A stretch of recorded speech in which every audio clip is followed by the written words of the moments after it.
whole area, because then you're going to have too many locations where errant ice blocks can go, because the biggest mechanic on this fight is you have to hide behind the ice blocks or you get one shot no matter how much health you have. So, and I don't actually know if D-Shield will protect you or not. I think it does, but that's the only thing. I don't even know if nothing else should protect you except for that and petrification. What we're going to be doing is playing it as like a half map, so it'll basically be the entire rim's a giant circle. We're going to be in the like eastish part of the circle, basically like where I'm pinging on your map. We're just going to be on this two sides. The way that we're going to have it split up is you split up, you have all the melee stand on one side, which is going to be over here, where I'm pinging currently. And then we're going to have casters and healers split up on both sides. Most of the tank healers will be out here on the left side where I'm pinging now. And then the mages and druids, you guys' primary thing is to dispel, or sorry, decurse this fight. The paladins, you're basically going to be healing main tank exclusively. And priests, you guys should, I don't need that at all, don't trade me. Neg won't take it either. Sorry, let me focus on the stuff, guys, don't be trading me stuff. The casters, mages and druids, you guys have to be on the ball with your decurses, or else it's going to keep healing Sapph too much, and we can't have that fight go long, because this fight, especially for week 1, no one's going to have the frost resist they need, basically in any guild. So you need to be on top of your decursing, or you're going to have a lot of issues. Do we want evenly dispersed priests or normal melee groups, since we have a lot of priests? Or do you just want them all stacked with pallies? Stacked with pally groups. Priests will not be using prayer healing here. Priests, throw on your 8/8 tier 2. You should all have 8/8 tier 2. If you don't have 8/8 tier 2, get it as soon as you can. It's by far the best thing. You'll basically, an 8 out of 8 tier 2 priest here will out heal 3 paladins. That's just the way this fight goes. So it's really important that the priests have their 8/8 tier 2. That heal over time effect is by far best. You'll have like, you can't even describe it. It's fucking massive. The way this fight works is everyone pops GFPP, Grounded Frost. Sapph has an AoE ability that happens every few seconds, does like 600 damage, so it just keeps pulsing for the entirety of the fight. It does not stop pulsing. You do take damage while you're behind blocks, or you should if they coded it correctly. So you will take that pulse damage even while you're hiding behind blocks. So it's imperative that the priests are throwing hots, that they're healing everyone, that they're managing their mana effectively. Generally, when we actually go into this, priests almost never wear frost resist. They might wear the cloak, the glacial cloak, and one ring, which will be Ramalini's. Other than that, you should be wearing all your healing gear, because you're the main healers for this fight. The other aspect is melee. When you're fighting on the side of Sapph, watch for cleaves, because the tail can cleave and the front can cleave, just like Veilstrauss. So don't be kind of like in the same general vicinity. As soon as Sapph takes off to start blocking people, you guys need to spread out. You need to have at least like a range of 11. So everyone type range 11, get your DBM working. And you're going to need to be spread apart, because as soon as Sapph does, it targets one random player in the group, and it'll shoot a frost bolt at them, and it'll turn them into an ice block. If you're standing next to that person, you're also going to get hit, and I think it is like 3,500 or 4,500 damage, something like that. And then that person turns into an ice block, and that's the person you have to hide behind when Sapph drops his ice bomb, or else you will instantly die. Sapph, I believe it shoots out 4 ice blocks. You generally want to move after the second ice block goes out. Then you can start moving, and so then if someone gets hit with the third ice block, just hide behind whichever one's closest to you. And that's another reason why you have the groups kind of split up like they are, because the likelihood of getting an ice block near you is a lot higher if we're only in half of the map as opposed to the full part of the map. The other aspect to this is, if we have a really shitty RNG and like one side gets all the ice blocks, then the other side needs to sprint over as fast as they can to get behind the ice block. Yeah, if you stack too much, the ice block does do damage, which is why you wait till the second one goes out and then you start moving to hide behind one. As Sapp's going up into that phase where he's flying, you want to move.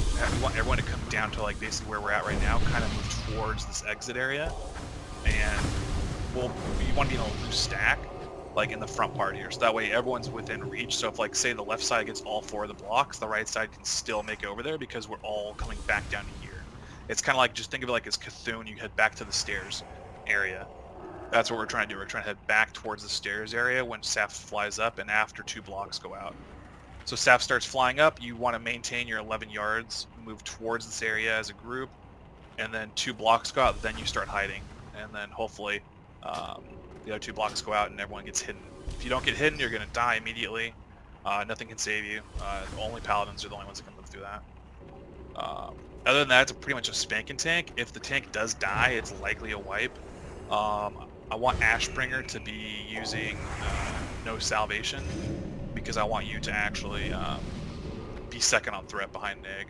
But actually, we'll have you do 5-minute sal, but have you pop your CDs early. Okay. All cannot survive it or shouldn't be able to. It might be able to, but it shouldn't. But we'll see. Can you vanish patch it? You might be able to vanish patch it, so that's actually potential. Should we have a sacrificial person stay out to see what happens? 100% we should. I'll de-shield it. I'll do the de-shield for our group. No, there's no signs for renews. Just keep renews up on as many people as you can.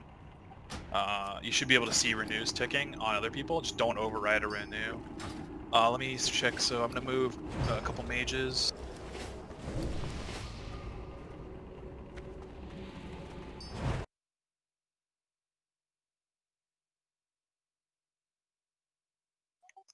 Alright, so on the left-hand side, it's going to be Oizat, Critical Miss, and Loreds. I just want you guys basically, like, in the healer group area, so you're going to be near, like, myself, Papa, Keep, Dragar, Blueberry, and Almera. Just kind of in those vicinities. And just make sure you guys have the range 11 up, and you guys are just kind of healing that. If you see a tank starting getting chunked, definitely help out if you can with the flash heal, but it's not imperative that the priest heal the tank. Papa and Polly, you both have to be on the tank with me. We all have to be spamming Flashlight. Don't use Holy Light at all. Just spam your max rank Flashlight the entire fight. Manage your mana, so pop a flask now and use major mana pots. And then on the right-hand side, Ska, Wisdom, Consti, and Let's Get. You guys are going to be the decursors on the right-hand side. You guys have a harder job because you're going to have the vast majority of the melee that you're going to have to decurse as well. So you're going to primarily be doing that. If you're a druid, you should be hodding, not ever like really casting too much other stuff. Try to hod as much as you can, get those decurses out, focus on those 2 aspects. Should there be any priest on the tank for inspiration, or just all rate healing? It shouldn't matter. Nigel need to use a shield, so there shouldn't be a need for the inspiration at all. Alright. The other thing is, if things start going a little crazy with decursing, I want Loreds.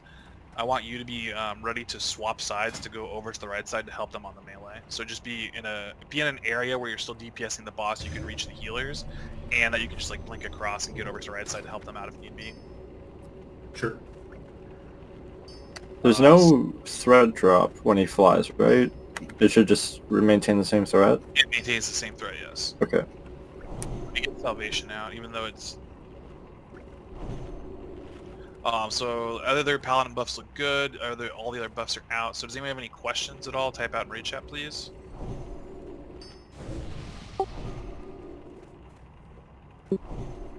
The group's joined just a bit late, I think. So Dragar, you're going to be left-hand side. So we're going to be in the... if you look at your map real quick, if you're in group, if you're a healer on an odd group, you're going to be basically kind of like right where that ping is, like spread out in that area right there. So that way you can reach all the other healers and you can reach the melee and the tank.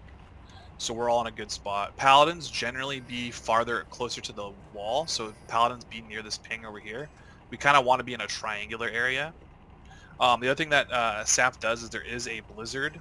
So if there is a blizzard melee, you have to move out of that and just move south or north depending on, or actually it would be east and west. Move east or west based on where that is so you can keep DPS.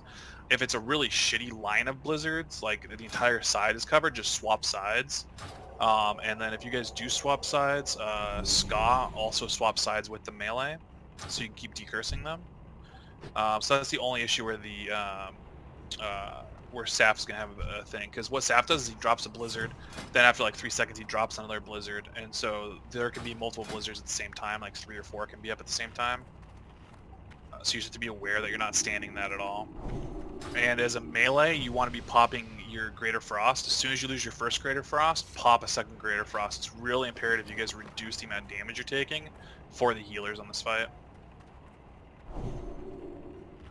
I'm going to do a ready check, make sure we're all ready. Can I get Might and Warriors? Yeah, might needs to go out. This is Neg, and I have to turn the boss sometimes to avoid standing in Blizzard, so be careful of the cleave and tail swipe. Yeah, just either try to move him left away from the melee for your first one, but if you have to move back to the right, then do that in melee. You just have to be moving back and forth. Where's melee standing initially as we pull? Basically on his middle right. So as we're facing him, you want to be at the right side, kind of like in the middle, My ping, pretty much, right? opposite side. So like right there. Oh, wait, but didn't you say you wanted the melee here and then swapping over? Melee on this. If Blizzard? Melee on the That's right hand okay. and then swap across. Okay. Did salve on rogues? Polly, go ahead and do might. I got salve on them.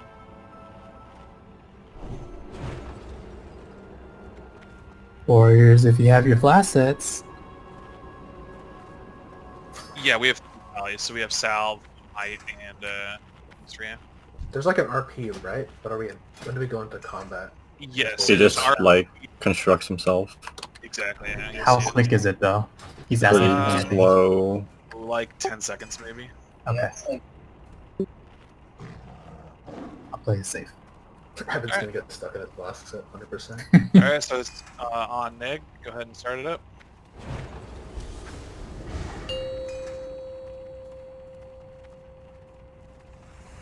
Five, four, three, two, one. And right about there, Nig is good. Should be.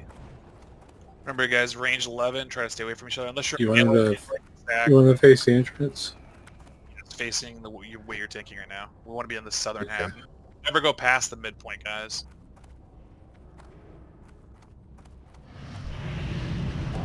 Oh, he's small. It's too far away.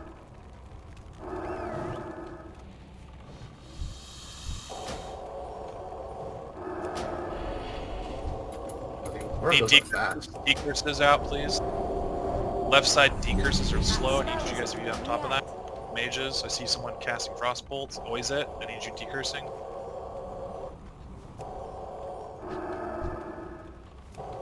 Watch out for those blizzards.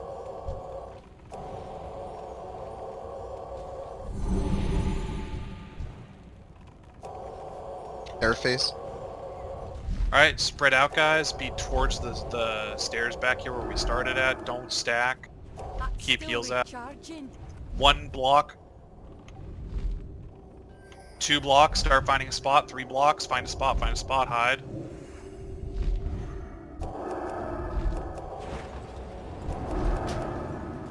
That spell isn't ready yet. Keep healing. Yeah, people that die weren't directly behind it. The guys in the ice blocks need to be healed. Please. They were Decurses. targetable. Decurses. Yeah, you can target them. So you guys have to have frost pots up and That was a lot of incoming damage, by the way. frost pots, guys.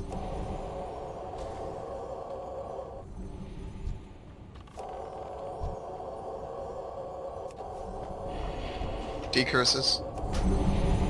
Decurses. Critical miss, I need you decursing. Always that, decursing. Watch for the decurses, guys, please. Your priorities, decurse, not DPS. Some Blizzard move across the boss? Yep, get out of it. New curses now.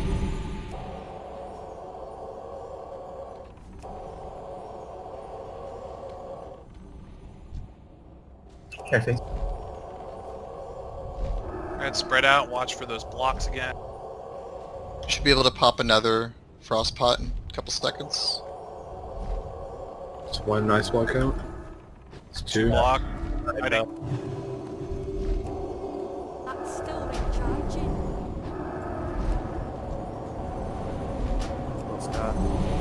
cement can be healing? So you can't heal people in blocks at all? No. Apparently not. About to die. Right. Everybody has to be Somebody- topped off, I guess. Decurses. Is that a bug or is that intended? That should be how it is. I remember not being able to heal people who were blocked.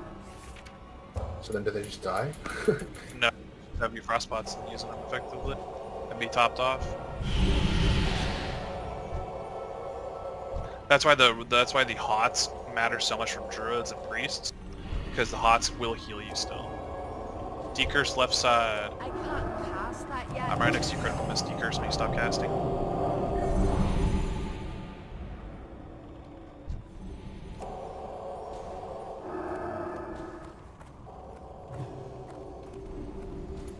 Should just go burn it down now. A lot of people are dead. Mostly melee. I died to just regular ass damage. It's Blizzard on me. It's Mages Melee decurse. move. I don't want to replace mages in this fight, guys.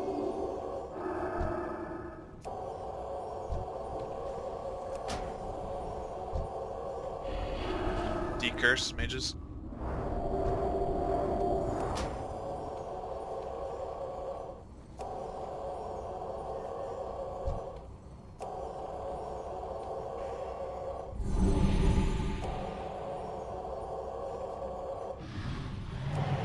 Blizzard's still going on, be careful. Good luck. Ooh, it's lit.